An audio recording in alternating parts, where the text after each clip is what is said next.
meninggalkan segala yang Allah larang, kamu ni seperti kedai. Al-himar, kata Allah Ta'ala. Kalau kita kata ni anjing, nenting kita, melenting kita, pasti kita marah dan melenting. Atau dia kata, papi, sudah lagi kasar, kan? Sakit jiwa kita. Tapi ini Allah Ta'ala yang mengatakan kepada kita. Maka takkan tak ada langsung perasaan kita, tuan-tuan sekalian. Perumpamaan ini cukup jelas kepada orang-orang yang tidak melaksanakan Al-Quran. Apatah lagi menentang langsung segala ketetapan yang disebut oleh Allah Subhanahu Wa Taala dalam Al-Quran. Banyaklah tuan-tuan sekalian. Ada sama ada orang berjawatan, orang tak berjawatan.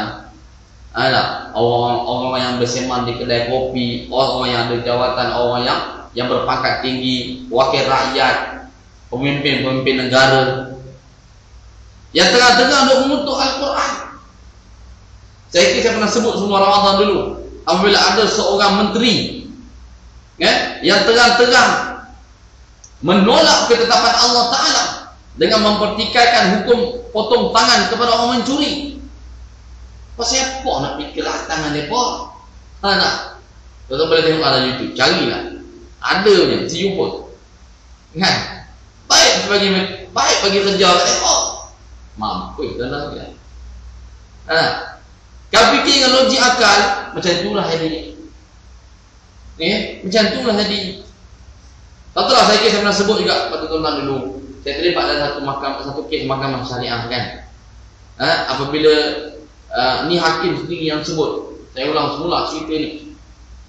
Anak hakim tu berdua sakit hati apabila membicarakan kes khalwat oleh seorang pakcik umur 70 tahun. Ditangkap khalwat dengan seorang janda umur 46 tahun. 3 berapa tahun tuan-tuan sekalian.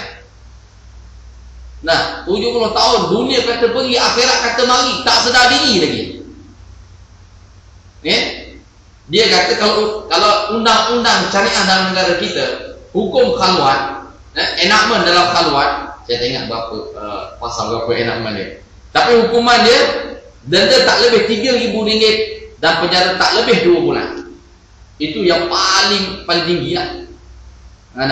Jadi dikenakan kalau benda pakcik ini RM2,600. Kalau tak bayar, penjara sebulan, lebih sebulan.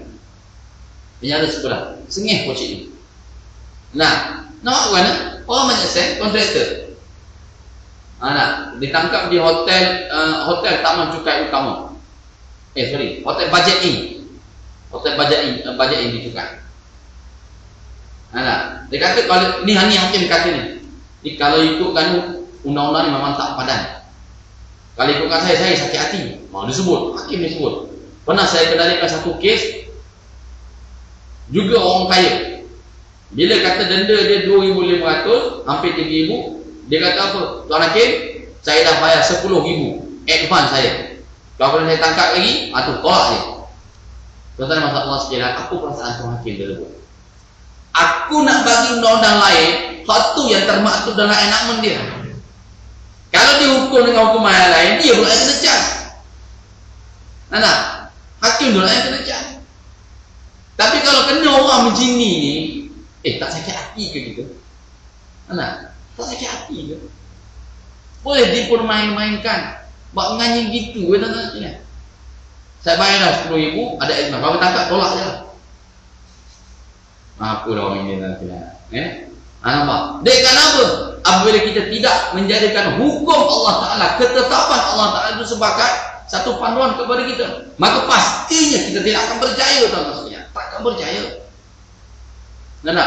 Semudah jelas dah di hadapan mata kita. Tapi siapakah yang akan mempertahankan perkara ini? Siapakah yang akan mengemukakan ketetapan Allah Ta'ala ini? Tak lain tak bukan perlunya kesedaran kepada pemerintah. Ini adalah satu kewajipan kepada mereka. Kita wajib buat ke? Kita tak wajib buat. Bukan fardu ain kepada kita. Sudah apa pula? Undang-undang Allah Ta'ala ini hanya wajib kepada pemerintah. Kalau wajib pada kita macam wajib semayang, tuan-tuan sekalian, nampak orang curi, kita dari mau curi, kita serang. Tak boleh. Mana boleh kita buat lagu tu? Ketetapan ini hanya fardu kepada mereka-mereka yang memegang kuasa. Pemerintah lah. Mahkamah ataupun dalam kitab disebut qadi. Qadi hanya qadi sahaja yang layak untuk menghukum.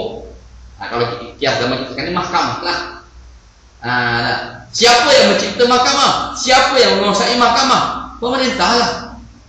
Maka pemerintah itu sendiri yang menentukan, yang wajib menjalankan undang-undang Allah Subhanahu Wa Taala. Cuma dalam konteks negara kita ni, siapa yang memilih perintah? Kita. Kita. Secara tak langsung kita juga berperanan untuk menentukan dasar undang-undang dalam negara. Kita ada peranan. Sebab dalam negara kita demokrasi berparlimen.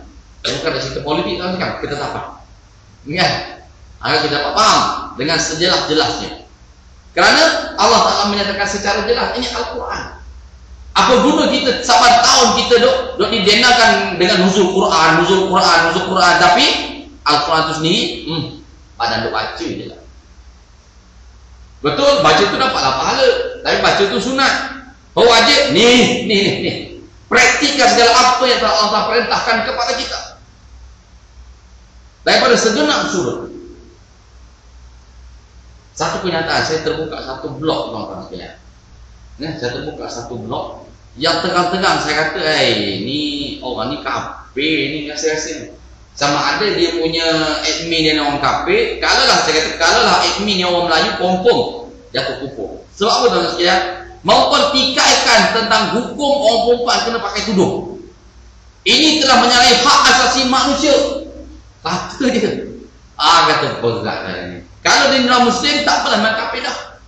Kita tahu lah siapa dia admin ni kan. Admin macam-macam lah. Dalam internet ni dia boleh menyawa. Kalau Muslim, confirm kafir. Mana? Confirm kafir. Apa jenis? Dia kata, apa jenis suruhan macam ni? Mana? Ikut kita lah, suka hati kita lah. Nak pakai ke tak nak pakai, apa masalah? Apa masalah? Dan kalau orang Islam apa kita nak kata tuan-tuan? Sedangkan jelas penutupan aurat surah dalam surah An-Nisa dan saat lain, kefarduan orang perempuan untuk memakai tudung, melabuhkan tudung mereka sehingga ke dada, menutup dada. Ini cukup jelas. Allah telah perintah kepada orang perempuan. Maka kalaulah ada orang perempuan yang pakai tudung tak ikut spek yang disebut oleh Allah Ta'ala, maka confirm dia juga tidak mematuhi perintah Allah Ta'ala. Ni tak tudung raya ni, tak ada tak. Tudung fashion. Tudung hanya semata-mata fashion, bukannya ikut syariat. Berat kan? Berat. Kok yang separuhnya, kok yang nipis, kok tudung nampak jambulnya, pakai tudung ekor cokeng ke belakang. Ya, macam-macam fashion. Ini kok yang lagi teruk, pakai baju kurung, nampak tali coli. Lagi jahanam. Mana transparent punya baju, apa jadah baju macam tu baik tak usah pakai. Menyusahkan lelaki je kan. Kita pakeling. Baju raya kan. Begitu keadaan. Ni fashion lah kan. Tentang dia tengok di butik-butik yang berjual baju raya. Di kedai-kedai baju raya. Ya, takkan kita nak anak-anak perempuan kita pakai lagu tu. Bini kita confirm dah. Tapi kalau bini kita pakai juga, laki bini jahanam. Jaga betul-betul. Biar kita pakai menepati syariat. Fashion orang muda, pastinya rumah kita, isteri kita mungkin tak nak bergaya lagu tu dah. Kan? Anak-anak perempuan kita lagu mana? Kita kena pantau supaya menepati syariat yang telah Allah Ta'ala tetapkan di dalam Al-Quran. Kalau tidak, apa guna kita memperingati nuzul Al-Quran kalau kita sendiri tidak melaksanakan Islam dalam kehidupan kita? Tak payah kita cerita hukum macam Allah Ta'ala. Tak payah cerita hukum hudud dan sebagainya, kerana itu adalah bukan kewajipan kita yang pasti. Kita ambil dalam konteks kita sendiri, pelaksanaan Islam dalam kehidupan kita, dalam keluarga kita. Bagaimana kita berinteraksi dengan isteri. Adakah kita berjaya menjadi suami yang baik seperti mana yang telah ditunjukkan oleh Nabi SAW. Bila kita dah beritahu, maka bagaimana pula respon isteri? Adakah dia berjaya menjadi isteri yang baik seperti yang telah ditunjukkan contoh-contoh oleh isteri-isteri Nabi, Siti Khadijahnya, Siti Aisyahnya. Itu dah menjadi role model kepada kita. Maka bila kita dah melaksanakan dengan sebaiknya, di sinilah lahirnya keluarga Islam, maka pastinya akan ada keberkatan dalam hidup kita.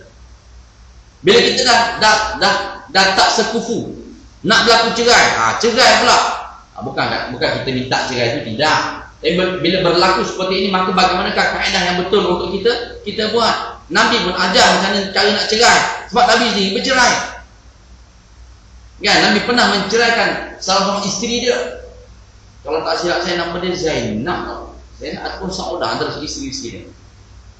Kerana dia tak dengar perintah Nabi. Dan Nabi beri taklid, kamu jangan sebut lagi. Ini kisah bagaimana salah seorang isteri Nabi itu yang cemburu dengan Siti Khadijah. Nabi walaupun berada bersama isteri-isteri dia, Nabi tak pernah lupa akan kebaikan yang dilakukan oleh Siti Khadijah. Mana taknya dalam sekalian, kawan tulah yang susah senang, rasa perit, dipulaukan bersama-sama dengan Nabi. Jadi bila Siti Khadijah wafat, Nabi nengung juga lah, patah tulang belakang. Kerana orang yang kuat menyokong dia tiba-tiba mati. Bagi orang kafir Quraisy, memang mulai dah seperti ini, tak ada dah orang nak tolong Muhammad. Sebab Siti Khadijah itu adalah sponsor utama Nabi. Sponsor utama kepada Nabi. Tiba-tiba orang tu tak ada dah, suka nampak orang Quraisy. Dia menyatakan bahawa bila mati Siti Khadijah, mampu dah Muhammad seperti ini. Rupanya Nabi lebih kuat, lebih hebat. Itu yang tak disangka-sangka. Ingat, akhirnya bila Nabi berkahwin dengan lain, bertengah dengan perempuan yang lain, maka pernah Nabi menyebut kebaikan Siti Khadijah daripada isteri-isteri yang lain. Siti Aisyah cemburu. Siti Aisyah cemburu. Dia sebut pada Nabi pun tak sound balik. Kamu jangan bandingkan, jangan duk sebut pasal Siti Khadijah. Tak ada siapa lagi yang boleh menandingi Siti Khadijah. Yang Siti Aisyah. Ada pun isteri Nabi seorang ni, duk kata juga dalam kutuk, tapi duk sebut-sebut juga. Bila Nabi sebut, Nabi pun bertaklid, kamu jangan sebut lagi, kalau tak aku cerai. Dia sebut juga cerai. Dan cerai itu macam cara lain, aku cerai pun, aku mau dah lagu tu ke? Dah tak sekian. Cerai Nabi dengan bertertib. Kemudian Nabi menjaga hubungan. Maka itulah kalau dah nak bercerai, kita cerai dengan baik. Jangan cerai dalam keadaan yang marah. Jangan cerai ketika mana dia datang hate. Tak boleh. Ini yang di antara konsep cerai yang diajar oleh Nabi SAW kepada kita. Maka dalam keadaan kita sekarang ni, bila kita dah berjaya menerapkan nilai-nilai keislaman dalam keluarga kita, maka insya-Allah kita akan berjaya mengawal rumah tangga kita dengan baik. Dan tak mustahil pencapaian itu berlaku pada usia warga emas. Kan? 2 hari lepas semalam seorang kenalan saya duduk cerita, Ustaz, macam mana nak buat, Ustaz? Orang dah tengok saya murah-murah, suka-suka. Orang tak tahu isi saya tutup pasar sama saya. Biar betul. Kawan ni, kenalan saya ni, warga emas dah datang sihat. Saya rasa umur 60 lebih dah. Kebetulan dia 2 bini. Dia 2 bini. Lama nak bini kedua dia tu, 10 tahun tu, 11 tahun lepas dari nikah. Tiba-tiba kali ni, tak tahu kenapa isi tua dia nak tutup pasar dengan dia. Kata menengok 22 hari bulan, esok lusa hari perbicaraan pasar tu. Dah, macam mana kuat lagi ke? Saya pasal lawyer dah, biar lawyer lagi. Lawyer lagi. Bila dia tanya lawyer dia, apa muslihat dia? Apa sebab? Lawyer pun tengok surat dia. Surat ni buah, dia kata bukan pasal tak hidup bahagia sebab poligami kan. Bila poligami dia kata dia tak ada pun dalam dia kata buah tak adil ataupun tak cukup nafkah. Tak. Waktu dia tak tentu. Cuma dia sebut 40 tahun hidup menderita. Dia pun menderita. Dia pelik ke? Kok mana menderitanya? Rumah besar, kereta nak mesti dia aku bagi. Nak mesti aku bagi. Pergi Mekah 99 kali 10 kali. Tak ada masalah. Pergi haji sekali. Kalau menderita kau nak mau nak diri. Baru derita suruh. Dia pun dengar. Kok mana ni?